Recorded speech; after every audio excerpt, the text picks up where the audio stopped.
Bonjour, c'est dimanche de nouveau. Ce matin, on va parler sur monument versus autel. Alors, monument, bâtir un monument, versus bâtir un autel. Et on va voir que c'est très important que l'on comprenne que Dieu nous veut à lui-même. On ne s'appartient pas à nous-mêmes. Et le moment qu'on s'appartient à nous-mêmes, c'est plus lui qui est notre Dieu, c'est nous-mêmes qui est notre Dieu. Et vous allez voir ce matin, on parle d'Abraham, Isaac et Jacob. Il est le Dieu d'Abraham, Isaac et Jacob. On va voir que pour un peu de temps, il était seulement le Dieu d'Abraham et Isaac et non de Jacob. Et il y a une raison pourquoi. Alors on fonce là-dedans. Dans Genèse 28, verset 13, ça dit « Et voici l'Éternel se tenait au-dessus d'elle. Et il dit, je suis l'Éternel, le Dieu d'Abraham, ton père, et le Dieu d'Isaac.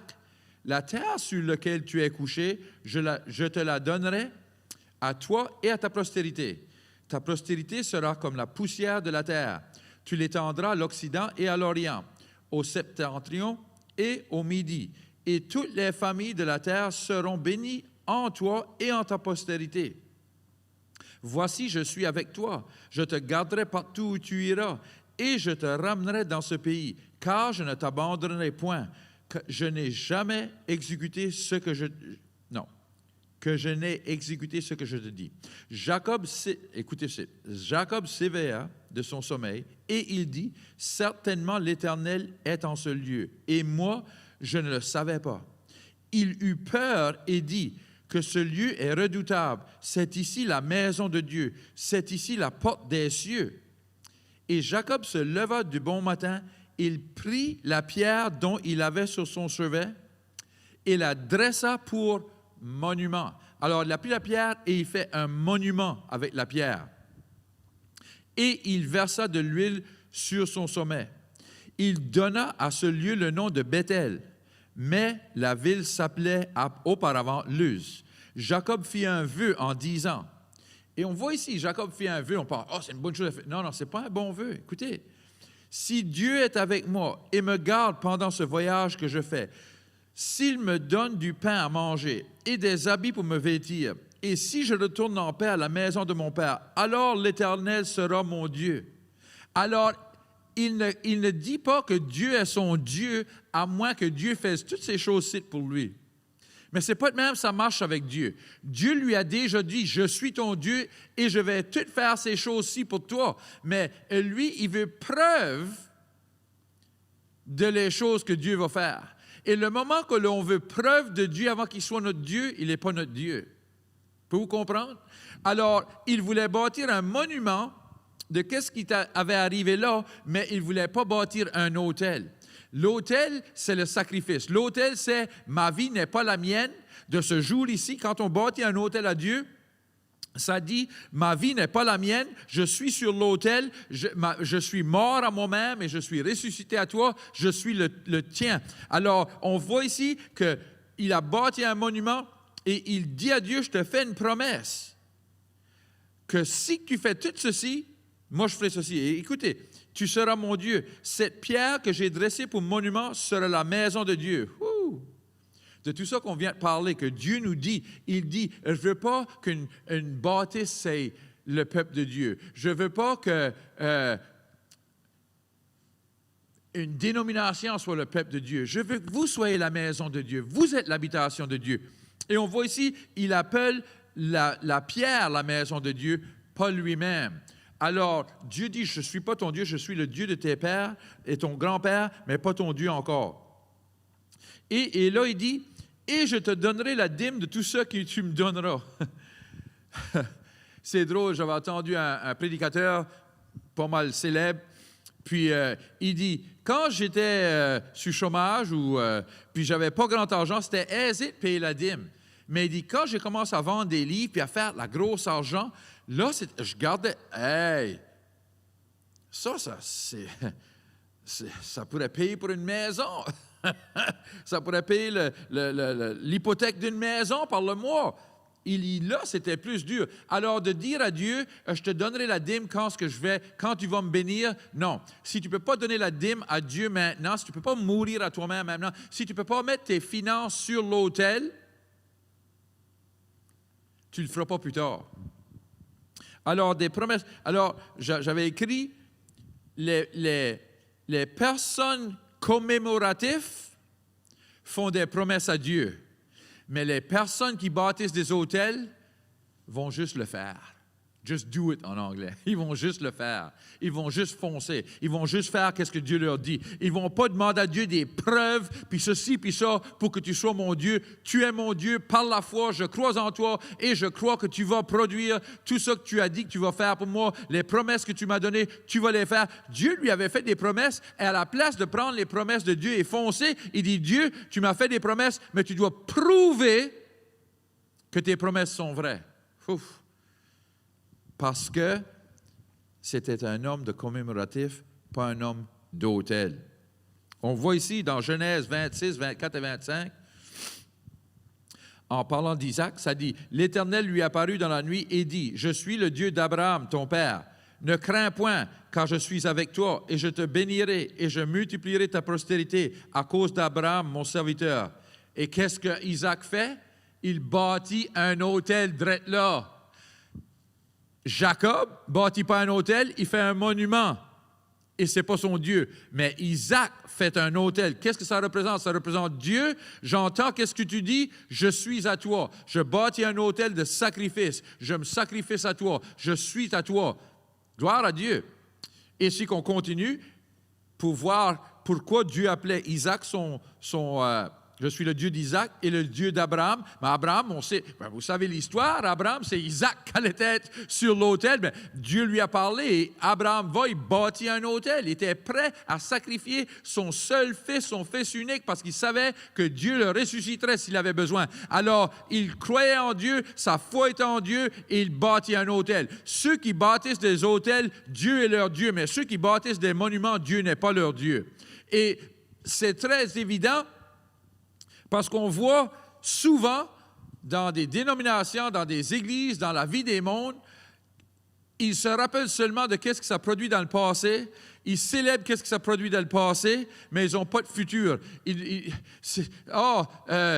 La rue Azusa, oui, c'est bien beau qu'est-ce que ça passe à Azusa, mais qu'est-ce qui se produit maintenant? Parce que qu'est-ce qui s'est produit à Azusa? C'est parce que William Seymour avait fait un hôtel. William Seymour a dit, je me mets en feu, puis il dit, je laisse le monde venir me voir brûler. C'est pour ça qu'il avait un réveil là. Il y a quelqu'un qui a payé le prix d'avoir le réveil qui est arrivé à Azusa. Mais de faire un monument avec ça, il n'y aura jamais de feu dans l'Église parce que le feu ne vient pas sur des monuments, le feu vient sur des autels. Wouh!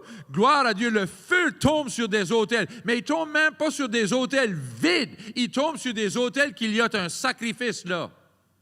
Vous vous rappelez, si qu'on va là, dans... on va reculer un peu là. Ça fait Jacob... Parce qu'on sait qu'il est le Dieu d'Abraham, Isaac et Jacob. Ça, quelque part, il y a quelque chose qui a changé. Mais Dieu est si bon que Dieu n'a pas laissé Jacob être où ce qu'il était. Il ne l'a pas laissé là. Il l'a ramené à la place où il avait dit non. Il l'a ramené à Bethel. On va aller le voir, on va lire. Ici, ça dit, regarde, écoutez, Genèse 35, 1. Dieu dit à Jacob, lève-toi, monte où? À Bethel. Et demeure-y là. Tu dresseras un autel au Dieu qui t'a paru lorsque tu fuyais d'Ésaü, ton frère. Alors, il n'a pas arrêté.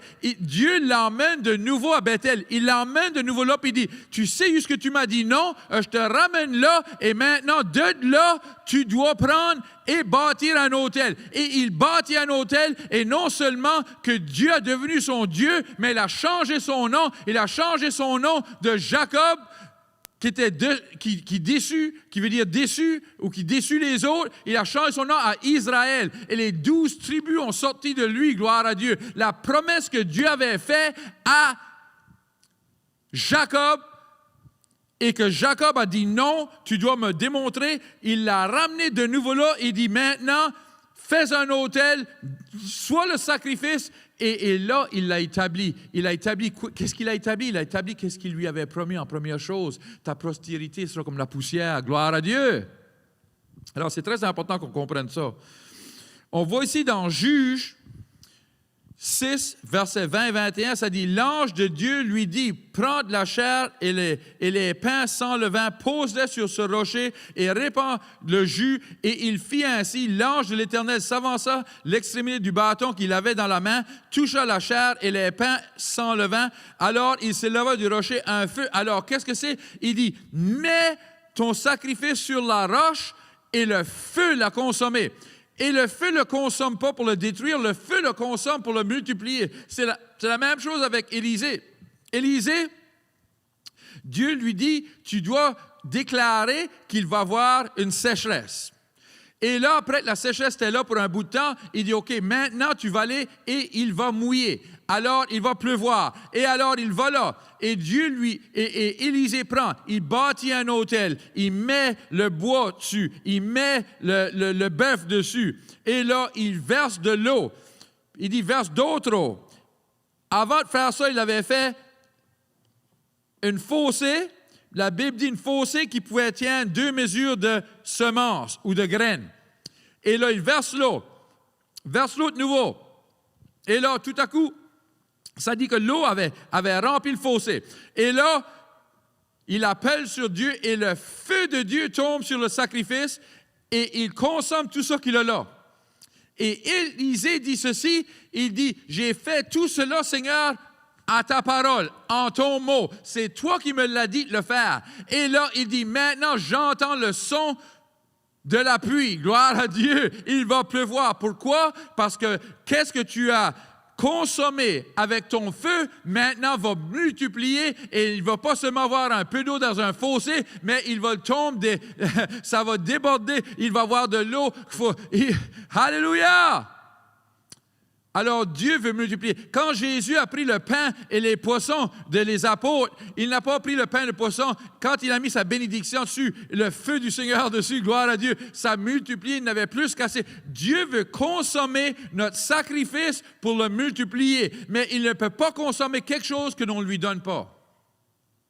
Dans Romains 12, 1, ça dit, « Je vous exhorte donc, frères, par la compassion de Dieu, à offrir vos corps comme un sacrifice vivant, saint, agréable à Dieu, ce qui sera de votre part une culte raisonnable. » Alors, c'est le moins que l'on peut faire pour lui, c'est de lui donner notre vie. On n'est pas à nous-mêmes. On a été achetés avec le sang de Jésus. On ne s'appartient pas. On appartient à lui. Il est notre Dieu. Du moment qu'on n'appartient pas à lui, il n'est pas notre Dieu. Votre vie n'est pas la vôtre. Et qu'est-ce que vous mettez sur l'autel? Qu'est-ce que vous mettez comme sacrifice? Que ce soit vos enfants, que ce soit vos finances, que ce soit votre santé. Qu'est-ce que vous lui donnez? Il va le consommer avec le feu de son Saint-Esprit et le multiplier, gloire à Dieu. Et ça va devenir meilleur.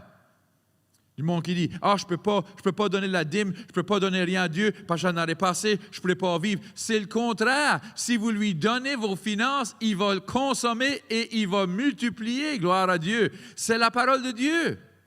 Alléluia. Écoutez-moi, on ferme avec ceci.